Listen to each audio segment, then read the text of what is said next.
The galaxy had officially classified Jason's homeworld as a Type 15 death trap, which was going to make Jason Varys's participation grade in this particular class very awkward indeed.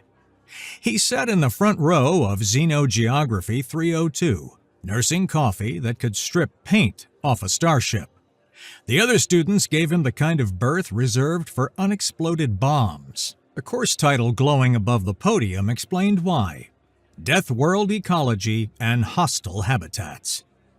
Jason had survived global pandemics, the invention of social media, and 2 polar vortexes in Chicago, but he suspected this lecture on his homeworld might be the thing that finally killed him. It was going to be very hard to pay attention in a class he already knew everything about. "Welcome!" Dr. Rethix swept in like academic arrogance had grown legs. The civilian professor's limbs bent in too many places, his smile sharp enough to cut glass. "This semester, we explore planets where the weather has catastrophic moods and the wildlife considers extinction event a recreational activity." A Cathari student raised a trembling tentacle. "The syllabus mentioned Earth?" "Ah, yes." Rethix's eyes glittered. "The crown jewel of cosmic horror, Earth." Jason took a long sip of coffee. The first slide showed a beautiful blue marble floating in space. "Don't let the aesthetics fool you," Rethix purred. "This planet has been trying to murder its inhabitants since day one." Click. Next slide. A montage of visceral destruction. Tornadoes, hurricanes, earthquakes. "The weather includes spinning columns of air that relocate entire structures," Rethix lectured, a note of grim satisfaction in his voice. "The natives even have a primitive mythology around them, believing they can be chased or studied up close." Jason's hand went up. "Yes?" Rethix asked, clearly not expecting a substantive contribution. "Small addition, Professor," Jason said. "The mythology is more of a professional hazard. My uncle is a storm chaser out in Oklahoma. Says the sound a big twister makes up close is like a freight train, except the train is angry, 10 miles tall, and wants to throw your car into the next county." The statement hung in the air. It wasn't a fact from a databank, it was a memory. Livy, from the tranquil paradise world of Zarathon, made a sound like a whimpering flute. "Your uncle does this?" "Yeah," Jason said with a shrug. "Someone's got to get the sensor readings. He gets great footage." Dr. Rethix's confident posture stiffened. He stared at Jason, truly seeing him for the first time, not as a student of xenogeography, but as a primary source. "Your family is from Earth? I thought humans had establishments on Mars." "Born and raised," Jason confirmed, taking another deliberate sip of his coffee. "And some people are from Mars, but I particularly am from Earth. You were about to get to the wildlife, right? Can't wait for the Australian part. That's where it gets really good." Silence. "Thank you for that colorful addition." Rethix moved to the next slide. Earth's greatest hits: sharks, crocodiles, spiders. "That's a brown recluse spider," Jason offered helpfully. "They can hide in shoes." In the back of the class, someone fainted and slumped on their desk.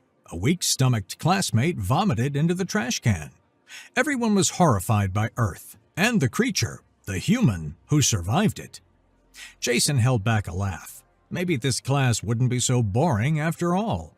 Livy from Paradise World Zarathon made a sound like a tea kettle. "In shoes?" "Sometimes beds. Really anywhere warm and dark." Dr. Rethix's eye twitched. "Perhaps our Earth native would like to teach the class?" "Nah, you're doing great. Please continue terrifying everyone." The professor's smile was sharp and ruthless. "Let's discuss Earth's apex predator. No natural armor, no claws, no venom. Their young take over a decade to become even somewhat self-sufficient. By all rights, they should have been an evolutionary footnote."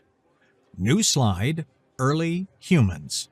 "Instead, they become dominant through persistence hunting, pack bonding with other predators, and looking at fire, and thinking, I can work with this." Blaine, whose family owned 3 moons, scoffed. "No species could be that adaptable." Jason smiled for the first time. It wasn't reassuring. We domesticated wolves by sharing food with the ones too lazy to hunt. Now they sleep in our beds and wear little sweaters. We selectively bred them to come into different shapes, sizes, colors, you name it. You weaponized pack bonding? Mix, the empath from Neural 9, looked horrified and fascinated. We weaponized everything. Bacteria, antibiotics, and biological warfare. Math, economics, and encryption. Give a human a rock. They'll find 4 ways to use it, 3 probably violent. Week 3. The class had developed a routine. Rethics presented horrors, Jason made them worse, everyone questioned their life choices. Today, Rethics announced, showing a bright blue frog, we discuss toxins. This poison dart frog's skin contains enough batrachotoxin to kill 10 adult humans, and yet they lick it for hallucinations. Jason's hand went up. Actually, it's supposed to be a toad. Indigenous peoples used to lick them for the hallucinations. Your people licked poisonous frogs on purpose? Blaine cracked. Toads, but yeah, humans will lick anything once. We have an entire industry based on fermenting things until they're poisoned, then drinking them for fun. We call it alcohol. Why? Livy looked faint. Boredom, mostly. Rethics cleared his throat. Let's discuss human warfare. The next slide was just statistics. Somehow worse. Humans achieved global warfare before global peace. They split the atom for destruction decades before using it for power. The Geneva Conventions are really more like suggestions, Jason muttered. The what? Rules of war. We had to make rules about how we're allowed to kill each other because we got too creative. No false surrenders, no targeting medics.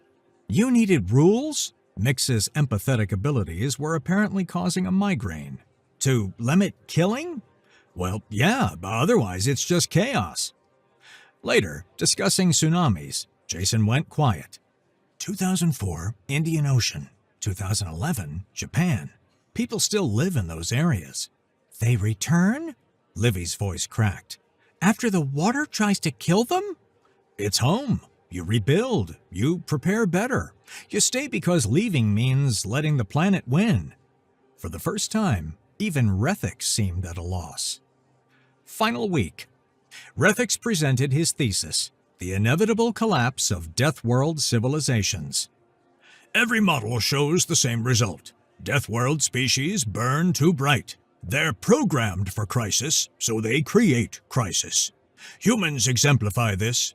Nuclear weapons for less than 2 centuries, climate destabilizing, tracking asteroids that could end them. To be fair, Jason said, the disaster movies are pretty good. This, Rethics snapped, is precisely the attitude that dooms you. You treat existential threats as entertainment. No, Jason stood. We dance with them. He walked to the front. You want to know why humans survived when your models say we should have burned out? Because we didn't survive despite the horror, we survived with it. We made friends with it. That's poetic, but hardly. Human history, empirical facts. Jason's grin had an edge. We're pursuit predators who learn to sweat. We can run anything to exhaustion. We throw with accuracy that makes computers jealous. We see patterns so well, we get anxious when they're not there. We don't just adapt to our environment, we adapt it to us. He pulled out his device, projecting images. 2004 tsunami. 10-year-old Tilly Smith recognized warning signs from geography class. Saved 100 people. 2010, Chilean mine collapse. 33 men trapped. The whole world stopped to dig them out. Different nations, different politics, didn't matter. They were humans in the dark, so we brought light. These are anecdotes. They're who we are. On some level, all of us understand that we're all fighting the same dark together. Jason faced the class. You want to know what makes humans terrifying? We're predators who figured out cooperation beats competition. Your wars, Livy protested. Yeah, we're capable of terrible things. Any Deathworld survivor has to be, but we learn. We've improved so much, all because we're ultimately a hopeful species. We went from permanent warfare to a united planet in under 10,000 years. He showed one final image, Earth rising over the lunar horizon. 1968.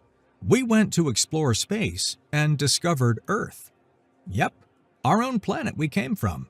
We went to explore the moon, and the most important thing that we saw was Earth. Every human who sees this comes back changed. It's called the overview effect, suddenly understanding we're all crew on the same ship. His voice dropped. You study Deathworlds like curiosities, but they're teachers. Earth taught us survival isn't enough. It taught us the only way to beat entropy is together. That's why humans will outlive your models, Professor, because we don't just survive, we make survival worth it. Silence. Then Mick started clapping. Others joined. Even students who'd spent the semester terrified found themselves applauding. Dr. Rethick stood rigid as his thesis crumbled. This is sentiment, not science. No, Jason said, raising his coffee in salute. It's anthropology, the study of how persistent predators became poets, how monsters chose to be human. He paused at the door. Oh, and Professor, when you cover Earth flora, don't forget kudzu. Now that's a proper horror story. It's called The Vine That Ate the South, he smirked. In the silence after he left, Blaine raised a tentative hand. I'd like to learn more about everything to do with Earth. And that's how Xenogeography 302 became the most requested class at the university, taught by a human who treated existential terror like morning coffee, and somehow made the galaxy want to be more like Earth's children, the ones who looked at a universe trying to kill them and said, "Thanks for the lessons. Now watch what we do with them."